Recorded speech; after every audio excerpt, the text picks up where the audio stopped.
Hi, Frey here, and what better place to talk about someone than where he actually lived?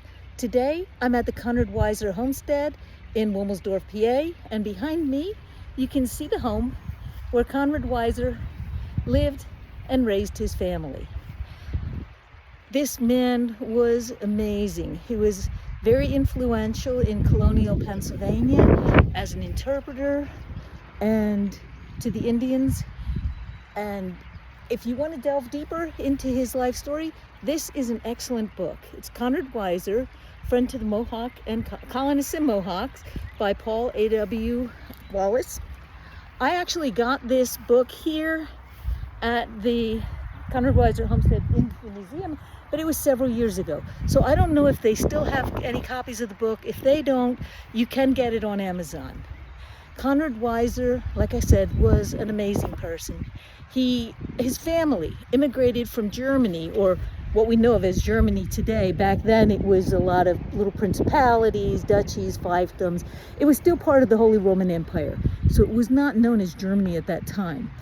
But I'm just going to refer to it as Germany and Germans for this video. Conrad Weiser, his family immigrated from Germany via England to New York under the promises of Queen Anne.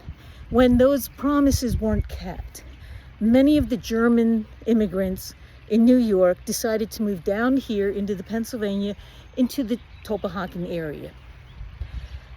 While in New York, Conrad Weiser's father insisted that he stay a winter with the Mohawks. His father wanted him to become immersed in the culture, to learn the language, to know how to deal with the Indians. The idea being that Conrad Weiser could then work as a liaison, if you will, between the Indians and the immigrants. And it worked. And when they moved down to this area, Conrad Weiser became very important in Pennsylvania Indian affairs. He was responsible for negotiating most of the major treaties between the Indians and the colonists from 1731 until 1758. The Iroquois respected him, he respected them. As a matter of fact, there is, up on the other end of the park, there's a statue there to the Indian chief Shikellamy. They were great friends. The Mohawk called him, I'm going to try this, Tarachiwagon. I'm not sure if I pronounced that correctly. I'm lousy at pronouncing names. But that basically meant holder of heavens. And like I said, they worked with him, they respected him, he respected them. In addition to being a diplomat, he was also a leader of a militia during the French and Indian War. He was responsible for the establishment of Berks County and especially Reading, Pennsylvania. And his last major contribution was negotiating the Treaty of Easton in 1758, which settled most of the Indian insurrection with the colonists in the eastern part of the colony. Sorry. So, like I said, if you want to learn more about this man, I think he's fascinating. He probably should have had a show too, just like Daniel Boone. He was fascinating and had a great impact in Pennsylvania.